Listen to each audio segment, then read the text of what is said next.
comes from everything, but not anything.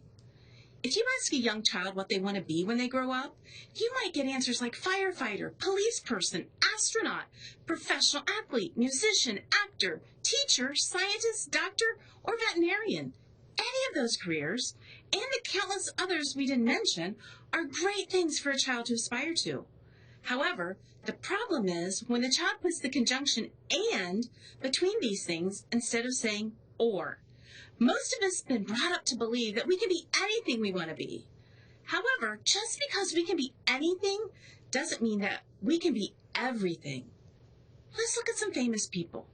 You wouldn't expect Einstein to be a professional dancer. He's perhaps the most influential scientist of the modern age.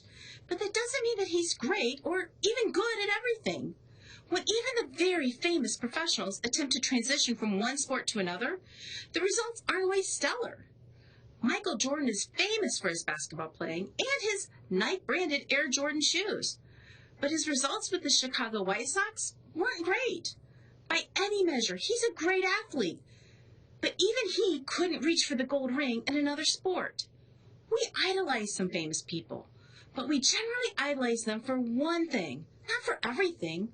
We instinctively expect that people will only be truly great at one thing, but we secretly expect that we'll be great at everything.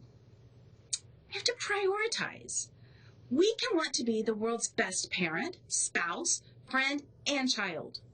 And you can strive to be the best professional the world has ever seen in your chosen profession.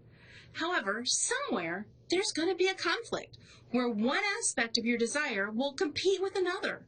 Your parents will want you to come help them remodel a room the same day your son has a championship Little League baseball game. And your wife or husband will want to take a vacation when you're set to deliver on a huge project at work. It is unfortunate, but when you try to be everything, you'll find that you don't have time.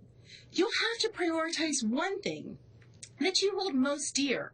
If you want, for instance, to be a pilot, you'll have to accept that you'll spend some time away from home, and that may put a strain on your marriage and your desire to be present for your children.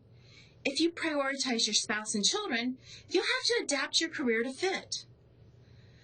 Like it or not, we all have 24 hours in a day, 7 days in a week, and only 52 weeks in a year. We can't change that. We can change how we spend that time, but we can't change its quantity. The result is that we can do anything we set our minds to, but there's simply not enough time to do everything that we might like to do or even believe we should be able to do. We see people who seem to have it all together. They've got a successful career, a loving family, and an Instagram following in the hundreds of thousands. What we don't realize is that these are sequential rather than parallel things. When they're focused on their family, all is well with their family, but their career may seem stalled. When they're focused on their career, their family may feel the strain. Like spinning plates, it can appear that they have it all together by swapping from one thing to the next, right up to the point when it all fails. How do we decide what to drop? The problem is we still want to do everything, and we don't know what to drop. It's not easy or comfortable. It can feel like you're giving up or being defeated. However, you can also look at the process of letting go like you're losing dead weight that's slowing you down and isn't helping you reach your goals. It's not easy to tell a child, a parent, or an employer no or not now. But sometimes it's necessary to keep the demands of life from completely draining your personal agency.